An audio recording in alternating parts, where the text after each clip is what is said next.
মানব পাচারের মামলা করলে পরে সাধারণত এটা সিআর মামলা যদিও, তারপর আমরা কিন্তু খুবই সিরিয়াসলি মামলাটা নিয়েছি, যেহেতু মানে পাচার কথাটা ইউজ করা হয়েছে এবং বাচ্চা নবজাতককে বাচ্চাটা তাকে মা দেখেই নাই, এটা হলো আমাদের বাদীর বিভিন্ন বক্তব্যে তার সাথে কথা বলে বুঝলাম। এখন তাহলে ফার্স্টে যেহেতু আমরা দেখলাম হাসপাতালে তার গার্জিয়ান হলো তার হাজব্যান্ড, সে নিশ্চয়ই সই করেছে। এখন সই করার কাগজ থেকে তাকে আমরা নিয়ে আসলাম, ধরে নিয়ে আসার পর যখন হাজব্যান্ড আর ওয়াইফকে আমরা মুখোমুখি করালাম, তখন ঘটনা আপনার মানব পাচার থেকে অন্য জায়গায় চলে গেল।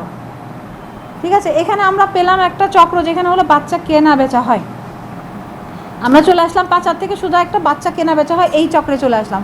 এই চক্রে এসে দেখতেছি যে আমাদের যে বাদিনী মুন্নি আক্তার, সে নিজেই হলো নিজের বাচ্চাকে তার হাজব্যান্ডের সাথে ফুল কনসেন্ট নিয়েই রাশেদা আক্তার নামে একজন মধ্যস্থতাকারী আছেন, যে হলো আপনার ছিন্নমূল্যে থাকে, সেই মধ্যস্থতাকারীর সাহায্যে সে তার বাচ্চাগুলোকে মানে ডেলিভারিটলি বিক্রি করে দিয়েছে 3 লক্ষ টাকার বিনিময়ে। ঠিক আছে, মধ্যস্থতাকারী রাশেদাকে কিন্তু ইতিপূর্বে এর আগে ডিবি একবার উঠাই নিয়ে আসছিল, সে বাচ্চা বিক্রি করে এবং বাচ্চাগুলো সে কিন্তু চুরি করে বিক্রি করে নাই, মা বাবার সাথে কনসেন্ট নিয়েই সে বিক্রি করতেছে। আমাদের দেশে এইভাবে বাচ্চা কিন্তু দত্তক নেওয়া যায় না, দত্তক নেওয়ার আইন আছে, কোর্টের কাছে যেতে হবে। বাচ্চাকে যে কোনো কাপল হবে না বা কেউ রাখতে চাচ্ছে না, দিতে চাইলে তাদের আপনার একটা সোশ্যাল এবং আইনের একটা পরিভাষা আছে, সেই পরিভাষায় নিতে হবে। আমরা এই মামলাটা পাওয়ার পরে যখন হাজব্যান্ড ওয়াইফকে দুইজনকে মুখোমুখি করালাম, তখন তো ওরা কেউ কথা বলে না যে কোনটা কোন দিকে গেছে। আমরা একটু তারপরে টেকনিক্যাল হয়ে তাদের খোঁজ টোজ নিয়ে তারা কার সাথে কথা বলেছে, কোথায় কথা বলেছে, যেহেতু আপনার অল্প দিনের ব্যাপার, তো আমরা একটু তথ্য প্রযুক্তির দিকে গেলাম। তথ্য প্রযুক্তির দিক দিয়ে দেখলাম যে কার সাথে কে কথা বলেছে। তো এই কথা বলার কমন লোকটা আমরা বের করে ফেললাম।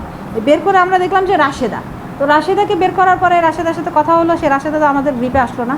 পরে রাশেদাকে আমরা এক পর্যায়ে একটু টেকনিক্যালি আমাদের কাছে নিয়ে আসলাম। নিয়ে আসার পরে তার কাছ থেকে আমি জানতে পারলাম যে সে শিরু আক্তার এবং রুনা আক্তারকে, একজনকে ছেলে বা একজনকে মেয়ে 3 লক্ষ টাকার বিনিময়ে দিয়ে দিয়েছে। দিয়ে দেওয়ার পরে আপনার স্ট্যাম্প করেছে। আর শিরু আক্তার আর রুনা আক্তার যখন মুন্নি আক্তারের কাছ থেকে বাচ্চাগুলোকে দত্তক নিয়েছিল, তখন সে বলেছিল যে আমরা এভাবে তোমার কাছ থেকে নিব না, পরে বাচ্চার বাবা এসে গন্ডগোল করবে, তাহলে তুমি যদি দিতে চাও বাচ্চার বাবাকেও আনো, সেও স্ট্যাম্পে সই করুক। এখানে দেখা যাচ্ছে তাহলে হাজব্যান্ড এবং ওয়াইফ দুজনাই কিন্তু উইলিংলি সই করেই বাচ্চাগুলোকে দিয়ে দিয়েছে। কিন্তু তাহলে মানব পাচারের মামলাটা কেন করলো মহিলা?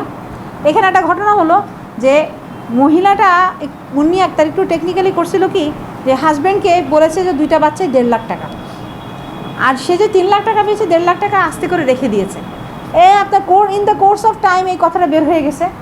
In the course of time husband wife থাকতে থাকতে একসাথে বের হয়ে গেছে যে এই 1.5 লাখ টাকা মুন্নি আক্তার তাকে দেয় নাই। না দেওয়ার কারণে মুন্নি আক্তারকে সে মারধর করেছে, মারধর করে ওই 1.5 লাখ টাকা নিয়ে গিয়েছে। এর মধ্যে এই 1.5 লাখ টাকা নিয়ে যাওয়ার পরে আপনার মুন্নি আক্তার হাজব্যান্ডের নাম হলো কি জানো? হাবিবুর রহমান অলরেডি কিন্তু তার আগের পক্ষের একটা মেয়েকে সন্তানকে বিয়েও দিছে এই টাকা দিয়ে, এই বাচ্চা বিক্রির টাকা দিয়ে। তাহলে এখন এই কারণে মুন্নি আক্তার ক্ষিপ্ত হয়ে মানব পাচারের মামলা করলো হাজব্যান্ডের নামে, ডাক্তারদের নামে, বিভিন্ন নামে। কিন্তু সে কিন্তু রাশেদা আক্তারকে যে চেনে, ওর নাম কিন্তু সে দেয়নি। 3 লাখ না 1.5 লাখ টাকা নিয়ে ঝামেলা। 1.5 লাখ টাকা তো শো করেছে যে আমরা 1.5 লাখ টাকা পেয়েছি, আর 1.5 লাখ টাকা লুকায় রাখছিল যে, ওই লুকায় রাখা টাকাটা পরবর্তীতে বের হয়ে হাজব্যান্ড যখন পুরোটাই নিয়ে গেল, হ্যাঁ, আর সে দেখলো যে আমি একদম শূন্য হাতে, তখন সে মামলা করলো। আসলে এরকম জিনিস অহরহ মনে হয়, কিন্তু ওই বঞ্চিত হওয়াতে ঘটনাটা আমাদের সামনে এসছে। হ্যাঁ, নাহলে এই জিনিসটা প্রকাশ হতো না। কিন্তু তাতে বোঝা যাচ্ছে যে রাশেদা আক্তারের বিষয়টা দেখে বোঝা যাচ্ছে যে সে ভালোই একটা সিন্ডিকেট মেনটেন করে। মানে যাদের লাগবে তাদেরকে পৌঁছে দেওয়ার পরে, আর যারা রাখতে চায় না তাদেরকেও সে খবর রাখে।